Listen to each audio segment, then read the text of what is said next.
22 नवंबर 1999 लाहौर के एक अखबार के दफ्तर में एक खत आता है।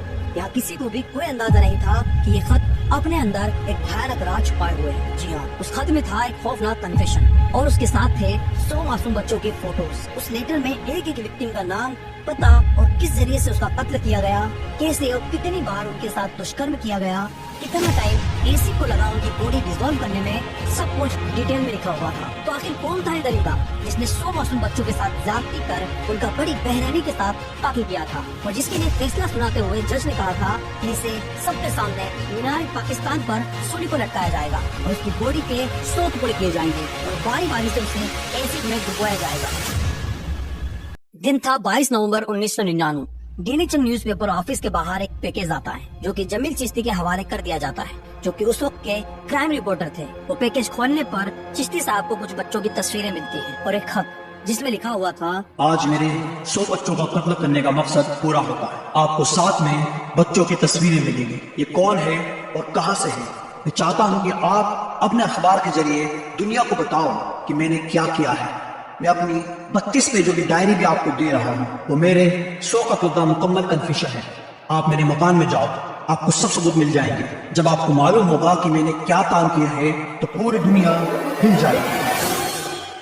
फिर क्या, बगैर वक्त जाया करे उस मकान में पहुँचते हैं, लेकिन दरवाजे पर ताला लगा होता है। चिश्ती साहब दीवार फलांग के दाखिल होते हैं तो सामने उन्हें 85 जूतों के पैर मिलते हैं और एक बोरी जिसमें बच्चों के कपड़े होते हैं। एक और कमरे में एसी के ड्रम पड़े होते हैं और उनमें से बदबूदार स्मेल आ रही होती है। दीवार पर उन्हें कार्ड चिपके हुए मिलते हैं जिस पर अलग अलग डिटेल्स लिखी हुई थी, जिसके बाद अखबार ये भयानक खबर पब्लिक तक पहुंच जाती है और साथ ही 57 बच्चों के नाम और उनके पते।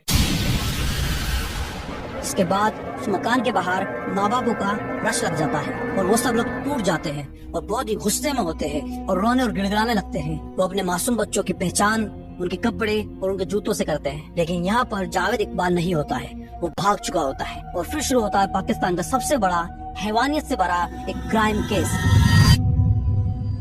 यहाँ जावेद की तलाश जारी रहती है लेकिन पुलिस के हाथ कुछ नहीं लगता है। फिर आता है दिन 29 दिसंबर 1999।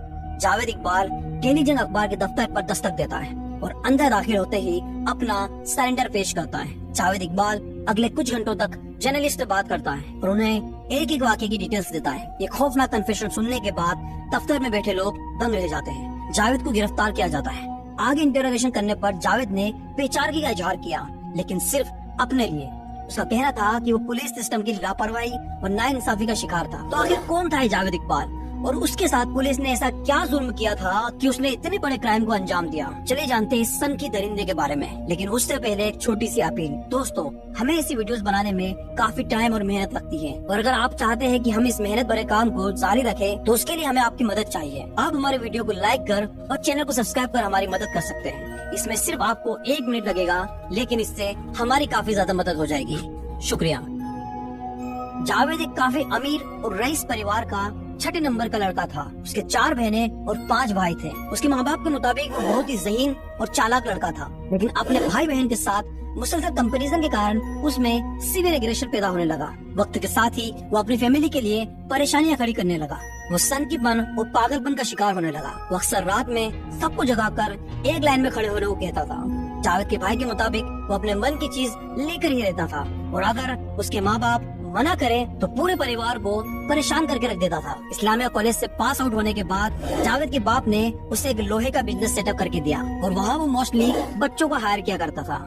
क्यों? क्योंकि उन्हें तनख्वाह कम देनी पड़ती थी। लेकिन इस हायरिंग के पीछे एक और वजह थी। दरअसल जावेद एक होमोसेक्सुअल और पेडोफिलिक था। जी हाँ, उसे लड़के पसंद थे और वो बच्चों से सेक्सुअली अट्रैक्ट होता था। जब उसके माँ बाप को इस चीज की भनक लगी तो उन्होंने उसकी फौरन शादी करा दी। जी हाँ, उसकी 2 बार शादियाँ हुई, लेकिन कोई भी शादी 1 साल से ज्यादा नहीं चली। क्यों? वजह तो आप जानते ही हैं। जावेद की बीवियों का कहना था कि वो उन्हें काफी ज्यादा टॉर्चर करता था और बार बार उनसे अप्राकृतिक संबंध बनाने को कहता था, जिससे तंग आकर उन्होंने जावेद को छोड़ दिया। आगे जाकर जावेद ने एक आर्केड वीडियो गेम की शॉप खोली और जिससे एक लॉलीपॉप पर मक्खियां जमा हो जाती है। गली के बच्चे वहाँ सारा दिन जमा होकर गेम खेलते थे। जावेद ने इस मौके का फायदा उठाया और वो जमीन पे 100 का नोट फेंक दिया करता था, इस उम्मीद में कि कोई ना कोई बच्चा तो ये नोट जरूर उठाएगा। फिर वो शक में आकर बच्चों को लाइन में खड़ा करता और एक एक करके उन्हें प्राइवेट रूम में ले जाकर तलाशी देने को कहता और साथ ही उन बच्चों के साथ भयानक हरकतें किया करता था। इन्हीं सब वजह से बच्चों के माँ बाप ने उन्हें गेमिंग जोन जाने से मना कर दिया, जिसके बाद जावेद ने एक जिम और एक एक्वेरियम खोला, और वो भी एग्जैक्टली इसी मकसद के लिए। 1997 में जावेद को बहुत ही ज्यादा फाइनेंशियल क्राइसिस का सामना करना पड़ा, क्योंकि जिन मकसद से वो बच्चों को अट्रैक्ट करता था उस पे पैसे बहुत लगते थे। इस नुकसान की वजह से उसे अपनी प्रॉपर्टी तक बेचनी पड़ी, जिसके बाद उसने लाहौर शहर का रुख किया। जावेद को लाहौर शहर में एक परफेक्ट हंटिंग स्पॉट मिल गया। वो था दाता दरबार, जो साउथ एशिया का सबसे बड़ा सूफी मजार है। उधर बेशुमार बच्चे लंगर खाने की तलाश में आते थे और जावेद उन्हें रिहायश और खाने के बहाने अपने घर ले आया करता था। ज्यादातर बच्चे जो अपने घर से भागे हुए होते थे वो उसी के अड्डों से मिलते थे। यहाँ जावेद इकबाल की लाइफ में सबसे बड़ा टर्निंग पॉइंट जब आता है जब वो दाता दरबार से एक 18 साल के बच्चे को घर ले आता है। जावेद ने उस लड़के के साथ खूब ज्यादती की, लेकिन एक रोज रात में बेखौफ अपने बिस्तर पर सो रहा था कि अचानक उसके सर पर उस लड़के ने जोरदार वार किया। बंदूक से एक गोली निकली, दूसरी, तीसरी, निकलते ही चली गई। उसकी आंखों के सामने अंधेरा छा गया और कुछ ही देर में वो अपने ही खून से लथपथ बेहोश हो गया। मोहल्ले वाले उसे जख्मी हालत में अस्पताल पहुंचाते। यहाँ डॉक्टर्स को कोई उम्मीद नहीं थी कि जावेद इकबाल बच भी पाएगा या नहीं, लेकिन अभी उसकी जिंदगी बाकी थी। क्यों?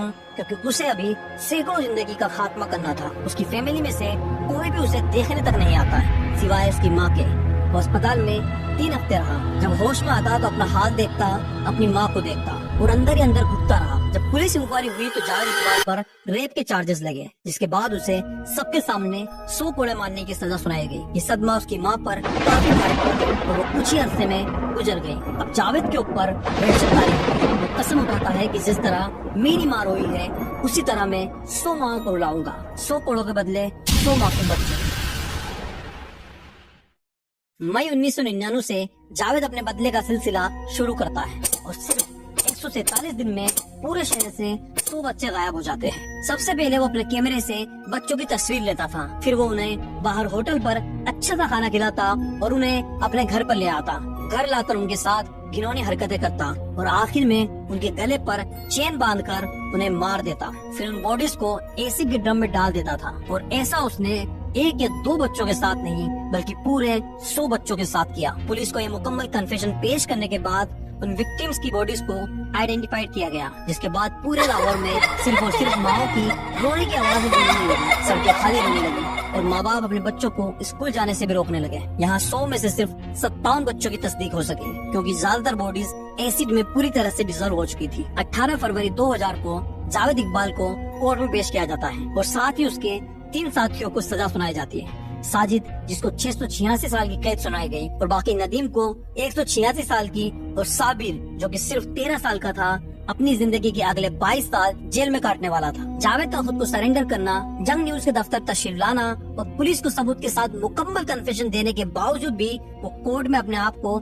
इनोसेंस कहता रहा। वो कहने लगा कि मैंने तो कुछ किया ही नहीं है, ये सब झूठ था। उसके मुताबिक उसने सिर्फ इसलिए कन्विंस किया था ताकि सड़कों पर रहने वाले बच्चों को अटेंशन मिल सके और उन्हें एक अच्छा माहौल दिया जाए। इसके बाद जावेद अपनी स्टेटमेंट दोबारा चेंज करता है। वो कहता है कि 20 लोगों ने उसके घर आकर उन बच्चों का कत्ल किया और वो किसी को न बचा सका, जिसके गिले में आकर उसने एक कन्फेशन दिया है। 9 मार्च 2000 को जावेद अपना स्टेटमेंट फिर से चेंज करता है और वो कोर्ट में बताता है कि एक्चुअल में कोई भी बच्चा कत्ल हुआ ही नहीं है और ये सब तो एक पब्लिसिटी स्टंट था। कोर्ट में मौजूद जज ये तीनों स्टेटमेंट को रिजेक्ट कर देते हैं। जज अल्लाह बख्श रांझा के सर पर पूरे मुल्क का बोझ था। लोग सारा दिन कोर्ट के बाहर हड़ताल करते और इंसाफ की आवाज बुलंद करते थे। फिर क्या, जावेद को वो सजा सुनाई जाती है जो पाकिस्तान की तारीख में आज तक नहीं सुनाई गई। जज अपना फैसला सुनाते हुए कहते हैं कि जावेद इकबाल को मीनार पाकिस्तान ले जाकर उसी चेन से फांसी दी जाए जिससे उसने बच्चों का कत्ल किया।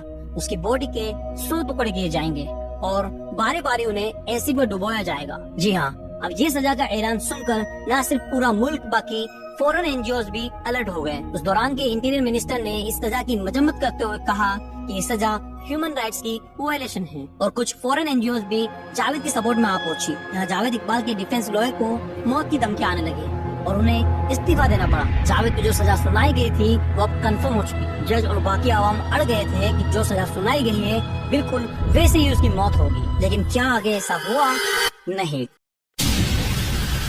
9 अक्टूबर 2001 को जावेद इकबाल इतनी ज्यादा सिक्योरिटी वाले जेल के एक ब्लॉक के अंदर मरा हुआ पाया गया, जिसके साथ साजिद की भी मौत हो चुकी थी। इनिशियल रिपोर्ट से जाहिर हुआ कि जावेद और साजिद ने अपनी कमीज का फंदा बनाकर खुदकुशी की है, लेकिन